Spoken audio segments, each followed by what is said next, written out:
Hi ಎಲ್ಲ ನನ್ನ ಪ್ರೀತಿಯ ಕನ್ನಡಿಗರಿಗೆ ನಮಸ್ಕಾರ. ಇವತ್ತು ನಾವು ಪೂಜೆ ಬಗ್ಗೆ ತಿಳ್ಕೊಳ್ಳೋಣ. ಪೂಜೆ ಹೇಗೆ ಮಾಡೋದು? ಒಂದು ದೀಪ ಹಚ್ಬಿಟ್ಟು 4 ಕಡ್ಡಿ ಹಚ್ಬಿಟ್ರೆ, ದೇವ್ರ ಮುಂದೆ ಒಂದು ಸ್ವಲ್ಪ ಹೊತ್ತು ಕಣ್ಣು ಮುಚ್ಕೊಂಡು ನಿಂತ್ಕೊಂಡ್ಬಿಟ್ರೆ ಮುಗೀತಲ್ವಾ? ಅದೇ ಪೂಜೆ ಅಂತ ಸ್ವಲ್ಪ ಜನ ಅಂದಿದ್ದಾರೆ ನನ್ನ ಹತ್ರ. ನಮ್ಮ ಮನಸ್ಸಲ್ಲಿ ನಾವು ಏನು ಅಂದ್ಕೊತೀವೋ ನಮ್ಮ ಬ್ರೈನ್ಗೆ ಅದೇ ತಂದು ಅದೇ ಪೂಜೆ ಅಂತ ನಾವು ಅಂದ್ಕೊತಾ ಇದ್ದೀವಿ. ಕರೆಕ್ಟೇ ಅವ್ರು ಹೇಳಿರೋದು. ನೀವು ಅದೂ ಹಚ್ಚಲಿಲ್ಲ ಅಂದ್ರೂ, ಕಡ್ಡಿಗಳು ಹಚ್ಚಿಲ್ಲ ಅಂದ್ರೂ ದೇವ್ರ ಮುಂದೆ ಡೈಲಿ 2 ಮಿನಿಟ್ಸ್ ಕೂತ್ಕೊಂಡು ಮನಸ್ಸಲ್ಲಿರೋದನ್ನು ಅವ್ರಿಗೆ ಕನ್ವೆ ಮಾಡಬೇಕು. ಮನಸ್ಸಿಂದನೇ ಮಾತಾಡಬೇಕು ಅನ್ನೋದು ನನ್ನ ಇದು. ನಿಮ್ಮ ಸೈಡ್ಗೆ ಹೇಗಿರುತ್ತೋ ಗೊತ್ತಿಲ್ಲ.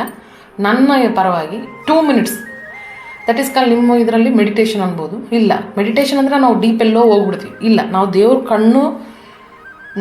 ಕಣ್ಣು ನೋಡ್ತಾ, ದೇವ್ರ ಮೂಗು, ದೇವ್ರ ಬಾಯಿ, ದೇವ್ರ ಕಣ್ಣು ನೋಡ್ತಾ ನಮ್ಮ ಮನಸ್ಸಲ್ಲಿ ಏನಿದೆಯೋ ಮೌನವಾಗೇ ಅವ್ರಿಗೆ ಕನ್ವೆ ಮಾಡಿದ್ರೆ ಅಲ್ಲಿಂದ ಒಂದು ವಾಯ್ಸ್ ಖಂಡಿತ ನಮ್ಮ ಒಳಗಡೆ ಸೇರಿ ನಮ್ಮ ಕಿವಿಗೆ ಕೇಳಿಸುತ್ತೆ. ಒಂದು ಸಲ ಅಬ್ಸರ್ವ್ ಮಾಡಿ. ನಾನು ಮಾಡಿದ್ದೀನಿ ಈ ಥರ. ತುಂಬ ಅಂದರೆ ತುಂಬ ರಿಲ್ಯಾಕ್ಸ್ ಆಗುತ್ತೆ. ನಾವು ಏನೇ ಕ್ವೆಶನ್ ಕೇಳಿದ್ರೂ ನಮಗೆ ಆನ್ಸರ್ ಸಿಗುತ್ತೆ. ಒಂದು ಸಲ ಈ ಥರ ಟ್ರೈ ಮಾಡಿ. ಪೂಜೆ ಮಾಡಬೇಕಂದ್ರೆ ಇಲ್ಲೇ ಇರೋ ಹಡಾವಿಡಿ ಎಲ್ಲ ಮಾಡಿ, ಇಷ್ಟಿಷ್ಟು ದೊಡ್ಡ ಇವು ಮಾಡಿ, ಅದು ಮಾಡಿ, ಅಭಿಷೇಕಗಳು ಮಾಡಿ, ಅದು ಮಾಡಿ, ಅವೆಲ್ಲ ಇಲ್ಲ ಅಂದ್ರೂ ಪೂಜೆ ನಡೆಯುತ್ತೆ. ಅವೆಲ್ಲ ಮ್ಯಾಂಡೇಟ್ರಿ ಅಲ್ಲ ಪೂಜೆಗೆ.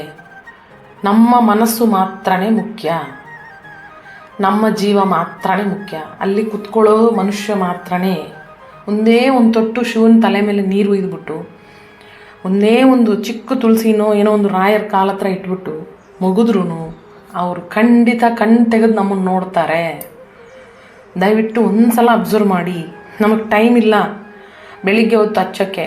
ಜಸ್ಟ್ ಸ್ವಾಮಿನ ನೋಡಿಬಿಟ್ಟು ಸ್ಮೈಲ್ ಕೊಟ್ಬಿಟ್ಟು ಮನುಷ್ಯರ ಹತ್ರ ಹೇಗೆ ಮಾತಾಡ್ತೀವೋ ಆ ಥರ ನೀವು ಮಾತಾಡೋಕ್ಕೆ ಟ್ರೈ ಮಾಡಿ. ಮನಸ್ಸಿಂದ ಮಾಡೋದನ್ನೇ ಪೂಜೆ ಅಂತಾರೆ.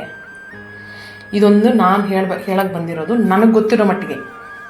ಬಟ್ ಇನ್ನು ಸ್ವಲ್ಪ ಜನ ಹೇಗೆ ಮಾಡ್ತಾರೆ ಅನ್ನೋದನ್ನು ನೆಕ್ಸ್ಟ್ ಪಾರ್ಟಲ್ಲಿ ತಿಳ್ಕೊಳ್ಳೋಣ.